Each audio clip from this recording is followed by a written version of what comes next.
I'll restart. Okay, thank you. Hi, welcome to another episode of Man on a Mission. Did we start already? Yeah, I'm starting. Okay. Okay. Blooper or not? Blooper. Let's go ahead. Hi, welcome to another episode of Man on a Mission.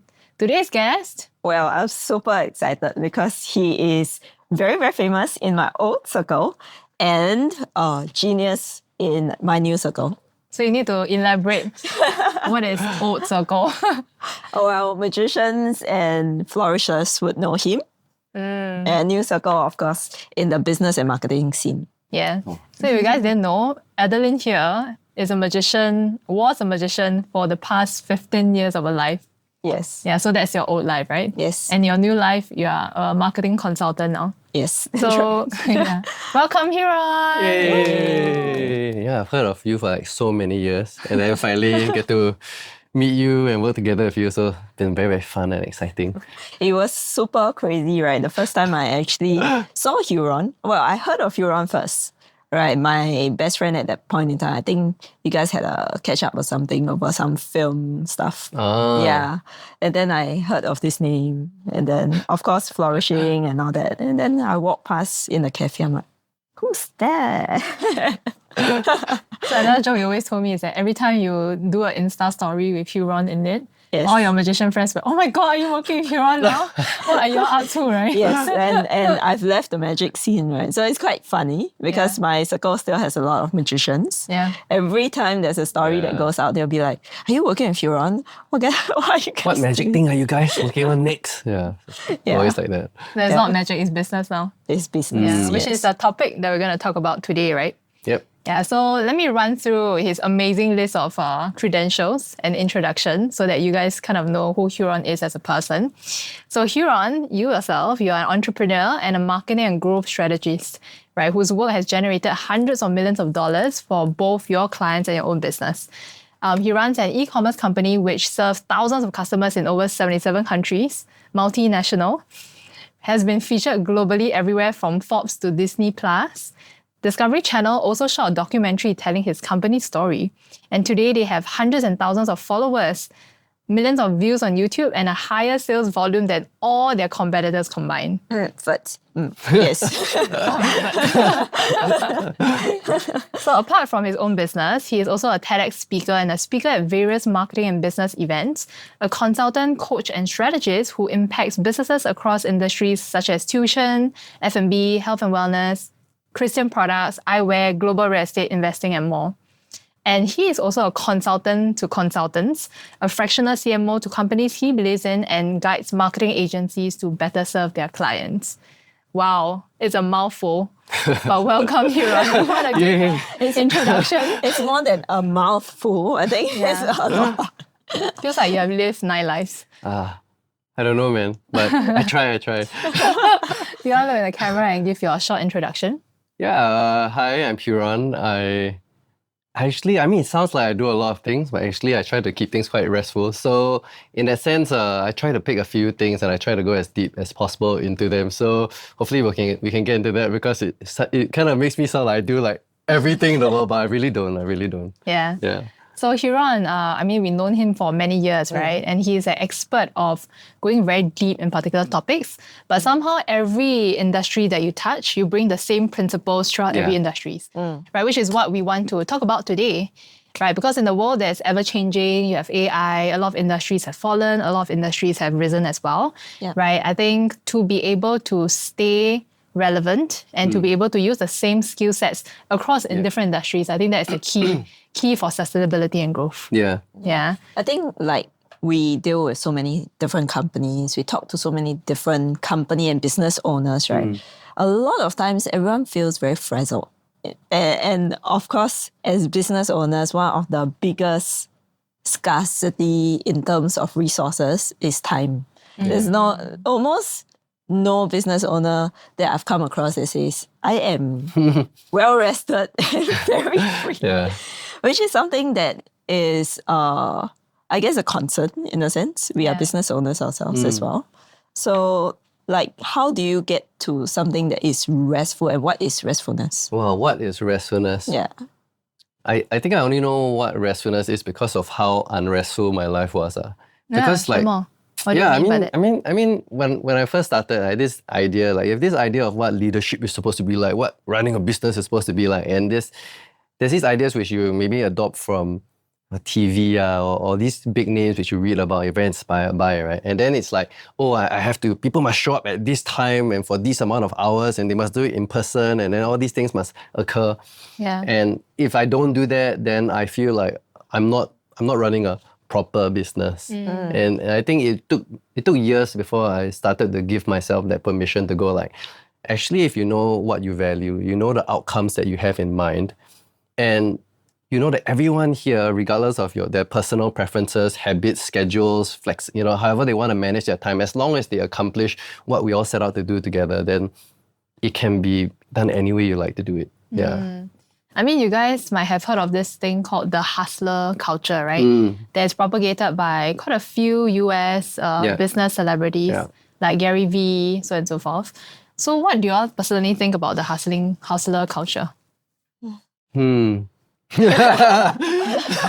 here has Okay. sigh. Okay, I'll let you run share. Okay. first, yes. Okay. Well, I share a bit, then you let me know what you think. Okay, because it's kind of like when you first start a business or you start any venture, everyone's excited. So there's this sense of like, we're all here, we have this vision in mind, we have this mission, we set out to go and accomplish this thing, right? And if we don't do it as soon as possible, then everyone kind of looks at each other and they go like, oh, are we working on this? Are we actually achieving what we set out to do? Are we doing the thing we want to do? Are we wasting time? Is there momentum? And like, that usually results, almost every single business owner I've talked to or company that I've helped, right? It always goes back to the same thing. They're trying to rush down this weird doom loop of like, they need to churn to get something done. And so whatever they get done isn't that great. And then when it's not that great, then it doesn't last long. When it doesn't last long, then they have to go back to the drawing board. Then going back to the drawing board, they have to rush all over again. If not, the business is fighting fires from month to month. And I just think that it doesn't have to be that way. If they kind of slow it down a bit, that then allowed them to speed up faster later on, then things can just be so much better. Yeah. Yeah, interesting, because it reminds me of the saying that I always share that my magic mentor used to say when we were practicing for the Singapore Book of Records to set the most number of illusions. Not me, him. Right? He said, slow is smooth, smooth is fast. Yeah. So I think it's about that. But if we're talking about hustling, I think there are two different ways of understanding it also at least in my way of understanding it. I think the first part is not to mistake hustling with the number of hours that you need to do in order to get good at something. Yeah. Which I think is necessary. So don't mistake that with the hustling part, I think. Yeah. Because that is just training hours, your training wheels and things that you need to do to get so good to a level first. So that's not something that I consider as part of hustling. I think the second part is then when the part that you share a lot of different content out there that shares about how you must hustle as a entrepreneur first to take almost everything, take every chance you have, push out everything that you have. Yeah. And that's where it starts going a little bit crazy. Yeah, very warped. Yes. Yeah. Because perhaps at the start it may be valuable. Yeah. Right. But as we move beyond that, then I think that there is a need to then start looking at what is working or what are the opportunity costs, right, of doing everything. Yeah. Right. So interestingly, everyone thinks that, okay, we are going to do everything. That means that we don't lose out. But actually, by doing everything, there is opportunity cost as well. Yeah, 100%. Yeah. I learned this from my business mentor recently, right? The idea of time as a resource. Yeah.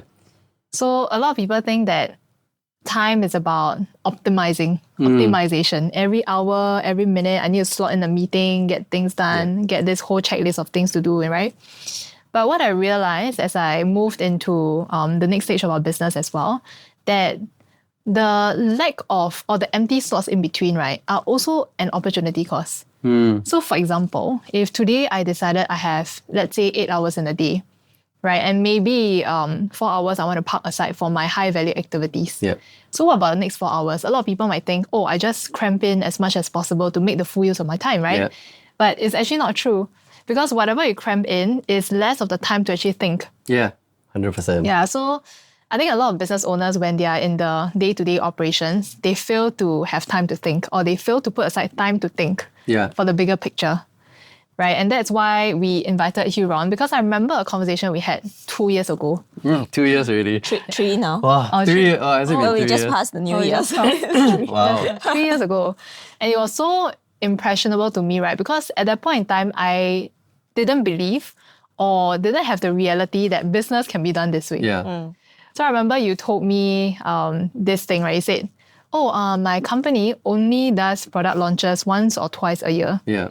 Then to me, I was like, huh? Once or twice a year product launch? How about the rest of the year? What are you actually doing? So, intuitively, I'll think of that, right? Yeah.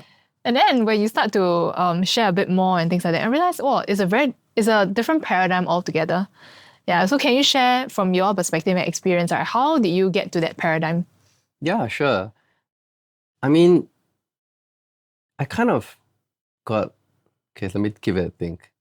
How did I get to that paradigm?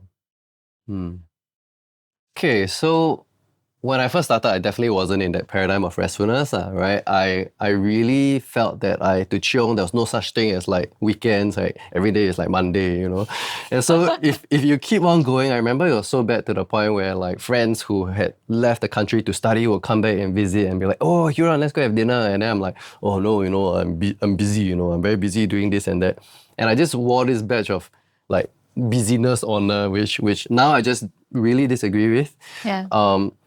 And I realized that oftentimes everyone who speaks about hustling, it comes from a good place, right? This idea of consistency and that momentum can only be built up with that consistent input.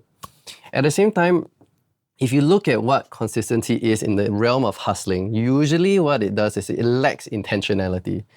So if you are consistent and you know why you're being consistent, then that's great.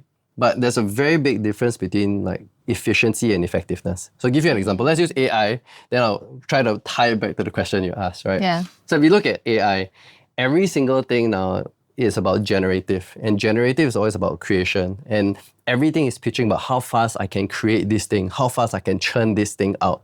Yeah. And it's almost like assumed that is a good thing because, the faster you can churn it out, the more I can put it out, the more I can be consistent. Now I can hustle without being that tired, right? But actually, when you really think about what business is about, it's not about creation for the sake of it. It's whether what you have created fits with the people that you've created it for. So usually before creation, I try to think of it as like, what is that discovery portion? Can I do something to discover what fits in a way that doesn't like expend all my energy, time, and resources? If I can, then I can focus on fewer things. And when I do those fewer things, they last longer and they have a greater impact. Rather than say, I keep churning out a lot of things. I never really know what works, but it makes me feel busy. It makes me feel like I do a lot of things. Yeah. So if, let's say, for us, right, for my card business, we take time to just really develop things which we know fits. There's this thing called problem founder fit. So problem founder fit is where you care so much about an industry and about a problem and about a whole thing where you start to form your own opinions about it. And the more you form your own opinions and you find other people who care about the same thing, you then create products which are like, oh my gosh, it'd be so cool if it did this and it did that. And eventually you realize that you are naturally creating something which resonates with your most passionate people. And if you take the time and you allow yourself the time to develop that, you really can create something that fits and that resonates. And when you discover it, you test it in small ways first and you say, okay, this really fits. Then I don't need to be like my competitors who maybe release a deck every week, every other week. There's one who did 16 decks in one day. And I'm like, why would you drop 16 in a day, I would really rather do 1 or 2 things a year where I've deliberately created a journey and an experience which I know resonates, have far larger impact, have this thing last longer, leave a greater impression on people, and then even generate greater revenue and greater sales volume than other people out there. And I think that if people take the time to really just put that care and the polish into what they do, then the things can go further and last longer. But on that note though, do you think that isn't it very scary? Yeah, it is very scary. Okay, 100% is very scary. Okay, let me check. Yeah, you're asking like, isn't it scary to bet your company on 1 or 2 things a year, I mean, right? as a business owner. Yeah. I mean, I don't release decks, right? But Yeah. presuming that Campaign, if I Yeah. am, like, for example, I am betting, in a sense, Yeah. putting all of my resources into one single funnel. Yeah. I mean, as an analogy, the same, right? Yeah. One single funnel, a single ad channel, Yeah. and a single ad. Yeah. Isn't that very scary as well? It is. It is. It is, but it also depends on why people are buying from you. So, for example, right, if let's say I am a more of a problem solution company. So if I'm a problem solution company, then I say, hey, I come here, I help you solve these problems. And here I am, right, where my unique approach to solving something has to be correct and superior compared to everybody else. And sometimes if it's untested and I have to test it based on that, I have to bet on that amazing way of solving a problem, it can be quite risky because you don't know how this thing will play out in the real world. Whereas, let's say, for our card side, we did start off as a bit more problem solution. Means we went like, okay, what is missing? So what I do is cardistry. So if cardistry is not really magic, right? So for the Singaporeans who watch this, there's this show called 双天至尊. So the Unbeatables, right? Where they would do like this crazy... You just exposed all of our age. Yeah. So that show, right, showed cards flying in the air. And the idea was like, cardistry is the act of doing this beautiful artistic manipulation, but without gimmicks and Strings CGI and and stuff. strings and magnets and all that, right? And so one day, like, my guys and our team sat down and said, hey, actually what is... we believe that in design, form follows function, which is to say how something looks begins with how something works. Right? Okay. And if so, what is the function of cardistry? And so we went one whole round and eventually we said, actually, if this thing is a visual art form, then wouldn't its function be its form? Wow. So we're like, okay, if its function is its form, then what it should do, right, it should function to express form better, and therefore its form should serve that function. And so because of that, we eventually developed a deck of cards that would visually accentuate, amplify all the movements, patterns, and forms of cards, right? So it started that way, very problem solution, where we're like, hey, this thing is missing in cardistry. How can you create the best tool to help artists better express themselves? But over time, we started looking at each other and saying that, are we fully satisfied with that? Maybe not quite. Maybe what we are really looking for is to take messages of meaning and story and belief and place it in there. We've already established that we can solve this artistic problem. Now can we shift more into the expression zone? And so now let's say someone is here because we share meaning, right? We've actually created this series of cards, which is called the MOAM series. And instead of focusing on the problem and solution side, the MOAM series shares about shared experiences, shared meaning, stories, aspirations that we have as people, right? And we take that meaning and we kind of map it onto products. So if all of us can share that, and this thing then embodies that, right, then it feels like we're all here to share about that. It's about this brand that people have bought into where we all bond over, rather than, will this thing solve my problem or not? So then it's less of a bet for me. It's more of a meaning-driven thing where the community rallies around. We celebrate once or twice a year. Yeah, I think the amazing thing about the Verts, right, is that they can sell a pre-order and it's totally sold out without revealing the product. Yeah. So the product doesn't have to exist for them to sell something. Yeah. Yeah, but we'll get into that later. Sure. So I still want to go back to Rest for Entrepreneur and Yep. really talk about this, right? Because it's so important. What was it like for you? Can you give us a tangible kind of calendar year before and after?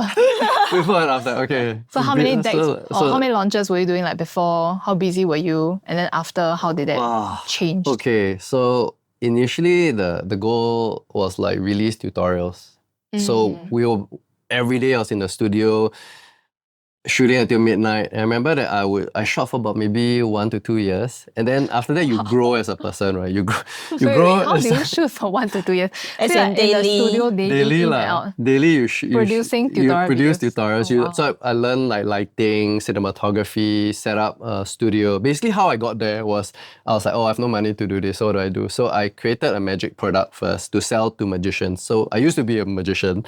And so I developed a project to teach them how to do some tricks. And I was see. hoping that if I sold enough of this teaching material, then I'll have startup capital, which I can pump into the building of a studio, which I did, right? I see. And say my own gear and stuff like that, along with everyone else contributing. So we did that, and then we're like, oh, let's go shoot lots of tutorials. But then like 1 to 2 years in, we look back at the 1 to 2 years ago, we're like, oh my gosh, this is terrible. Like, it looks so bad. The lighting is so new. Oh, gross. So we sure. started again. Oh. Threw away everything. And then we started At the again. end of 2 years, you At the threw end away of 2 years. But one and a half to 2 years at the end of that. And then I started again. Same schedule. This time with better lighting, better studio, better camera, better everything. And then at the end of 2 years again, we only decided to release, I think, 4 tutorials of many, many things we released. What? We filmed. Only released 4. And the rest of it, we looked at it, we were like, I think the lighting really cannot. Wow. Yeah, and we threw it all away again. So it's not like all my busyness resulted in so many launches. It's more like all of that resulted in nothing because I was hustling so hard and I had this sense of perfectionism. And you know what they say about perfectionists, right? They don't get anything done. Yeah. So See. after, it's more like, I would say in that 2012 period, 2011, 2012 period, that's when we were like, okay, we cannot do it this way again. Let's go and figure out a proper product and let's release it.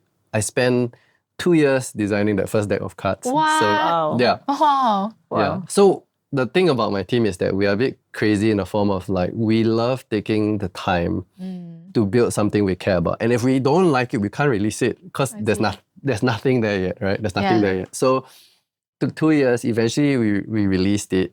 And that's when we started. It was so stressful, that first launch. That first campaign was so stressful. And it was only like after that where we said to ourselves, actually this meeting every single day, coming down to this place, having this office life just doesn't work. None of us are early birds. I think half of the team woke up after 2 p.m. anyway. Wow. So they're all like night owls. And here I am trying to force this thing, right? Like, you better work in this way. So 2014, we're like, actually, let's go remote. Everyone, let's just go remote. We'll meet and discuss when we have to. We'll gather in the studio when we need to shoot. And if we can just do this once a year, then great. And every year the business doubled. So it worked, right? So, yeah. Wow. So from 2 years of daily hustling. Yeah, Sounds like more 4 than years. that. More than that. Yeah. 2 plus 2. 2 plus 2. 2 plus to 2 like- plus 2 for plus the deck. 2 for develop- the- yeah. A time horizon of 2 years, you launch a product. Yeah. What was that experience like for you? Wow. Existential. Yeah. Existential, right? Because at the end of like working so long, I like this definition of burnout. Okay. So burnout is where the fruit of what you do is nowhere near the effort you put in. And so you feel this sense of, what did I do all of that for? Was all the effort I put into all of that like worth anything? And so people feel burnout, right? There's a disproportionate kind of outcome in a bad way. Yes. And so we just felt like, do we really want to do this? So initially after that 4 years, we took a break. And then after a while, we were like, no, actually we love this and we want to do it differently. We want to do it better. We want to make sure that this time we don't burn out. Yeah. Okay, what was the question again? The experience like for you? So, of what? When it shifted Yeah, to when you the other side. shifted. So you have existential. So the existential thing went towards like, okay, how do we go remote, right? And the feeling when we went remote was just like, why weren't things always this way? So you went remote before COVID. COVID happened what, 2020 or 2019 February, Yeah, right? 2020. 2020, yeah. So 2020. COVID did nothing but improve my business. Wow. Yeah, because we were already remote. It changed nothing. And during that period of time, everyone was staying at home. And so all they did was buy things online, which only helped my business to grow. So COVID was I know it's tough for a lot of people, but for us, really, it was business as usual. Yeah. I see. What is your take on burnout? Any experience? I think, what's my take? Yeah. It's not fun. You had instances of burnout, right? I think throughout my life, I have done many different things also. Yeah. At some point when I was in Magic, I was doing crew work. I was running kids shows. I was running an e-store. All magic, right? Yes, I was doing the show management, and I was in school. Yeah.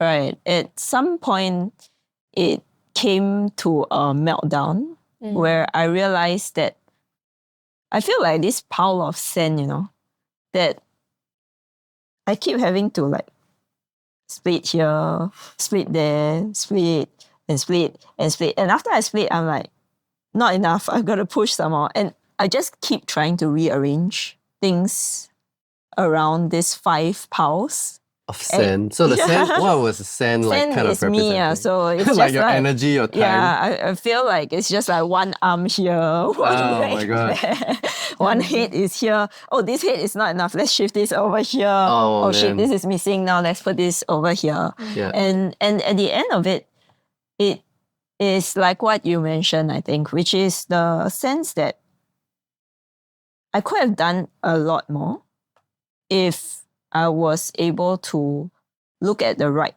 focus, I think. That's the right word. Not choose. That's so good. Not choose per se, Yeah. but really look at the right focus and understand opportunity cost. Yeah. So, I mean, at that point in time, I think for me, it was a period of real growth as well. So, I put that as my own journey of learning how to manage time. So, because of that particular journey, I think later on when I am doing a lot of things still, it didn't feel as bad. I see. But I can feel that it drains me as a person. And of course, at the end of the day, you're like, what's this all for?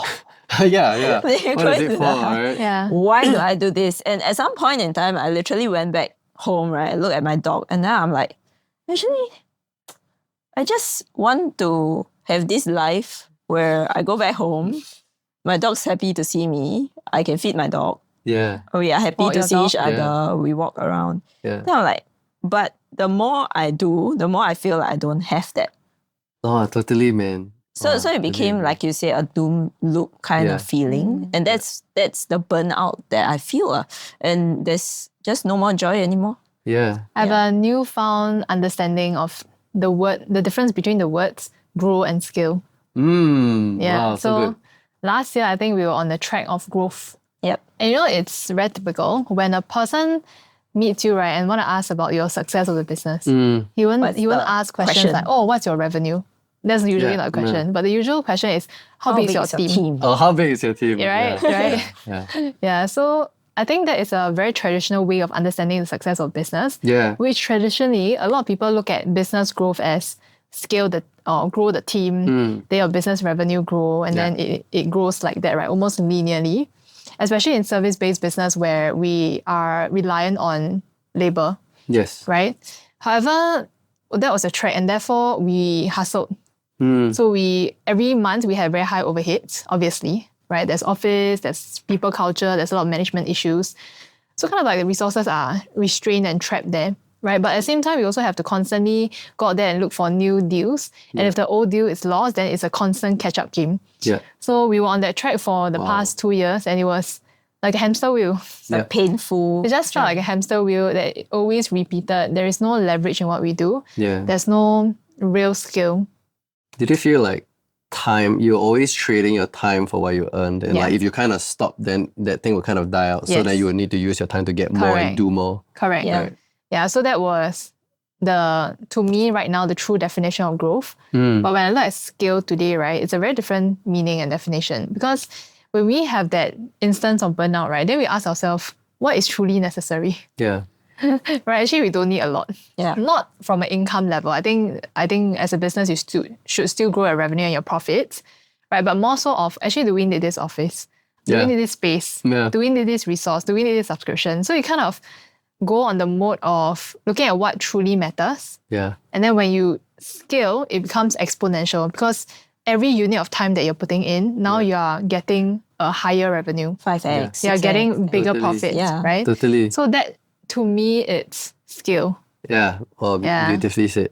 Yeah. Yeah, I totally agree. I think that like a lot of the times when people ask, how big is your team?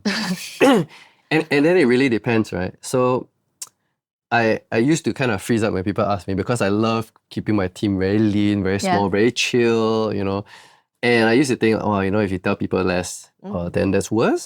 Correct. Then But then, but now when I share with them, say the number, right, then they're like, huh? And you see, right, if you do a lot with very few, then people are impressed. Yeah.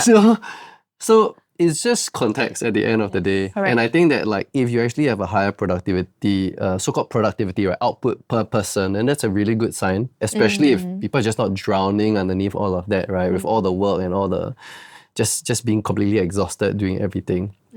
Yeah, I totally agree. I share one response that I heard from our mentor. Yeah. So funny. About this, how big is your team? How do you answer this How question? to understand. Yeah. So he said this, which I really love.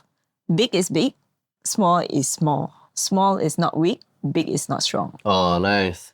So actually, what is the true question you're asking?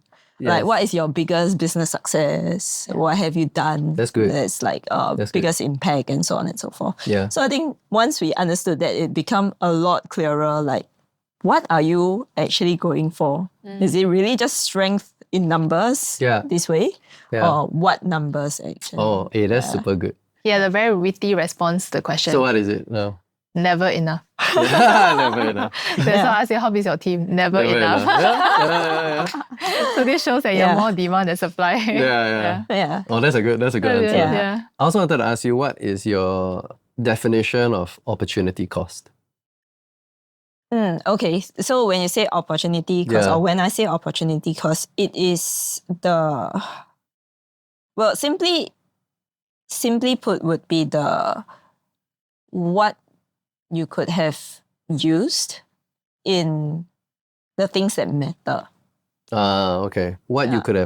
have used and what you have done in a Yeah. sense for the things that really Correct. matter And to in you. this case, I say use because time. Yeah. You know, what you could use the time for the things that matter. Oh, and that's really good. And the issue, I think, is that for a lot of us, because we are not like the top also, we are also sometimes blind to it, is what truly are the things that matter. Yeah. That's the What point. really matter. That we are blind to, therefore we don't see the opportunity cost. Yeah.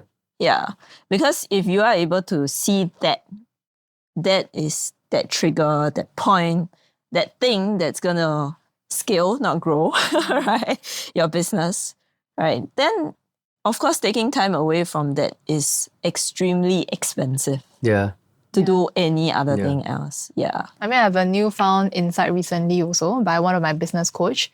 So he says, actually, if you look at opportunity cost, you have to look at, how do you look at it, right? For example, if let's say you are a consultant and your hourly rates are, I don't know, $200, right? So for the hours that you put in a initiative that you're distracted with, let's say it's a shiny object and then you want to explore this, so that additional 2 hours or 3 hours that you put in that distraction, right, can actually amount to way more if you have focus on the core business that you actually swapped do. it out for something else, Correct, right? you swap it out for something. So especially for business owners, right? Sometimes when we start and we are a startup, right? Always do a comparison. Let's say you go out there and you get a job from an MNC. How much are you being paid for your skill set? Yeah. So let's say I go out there and I'm being paid, I don't know, 10K a month or 15K a month, right? Then you cut it to your hourly cost. Yeah. And then you put it on business. Obviously, when you start out a business, you're going to pay yourself 15K a month. It's just unreasonable, right? So you probably compromise a bit, right? But every dollar that you compromise, what are you building in your business? Yeah. Right? If you're building something that you constantly have to be on the hamster wheel, then you're not really building a business. Yeah. Isn't it better if you go out there and get a job from an MNC? Yeah, exactly. Yeah, so that is the newfound wisdom that I have. I think Wow, makes a that lot of probably sense. ties back to what you said, which is the end of the day that the burnout is because of the outcome doesn't make sense. But we can't really place it in words. I think what your mentor did was just broke it down into tangible numbers. Yes. Right? Yeah. But we get a sense of it. We can't express. We don't understand how and why. Yeah. And then we becomes burnout. Yeah. Totally. Yeah, so in the next part, we're going to go into how right? Because it's about, yes, it's important to be a restful entrepreneur. Put hustler culture aside. Right? I think that doesn't work. It's not appealing to the new generations anyway. So you're not going to build a business with the hustler culture. No one's going to join you. So how do we actually get to that? Okay. You want to take a water break? Sure. Drink some water and then continue.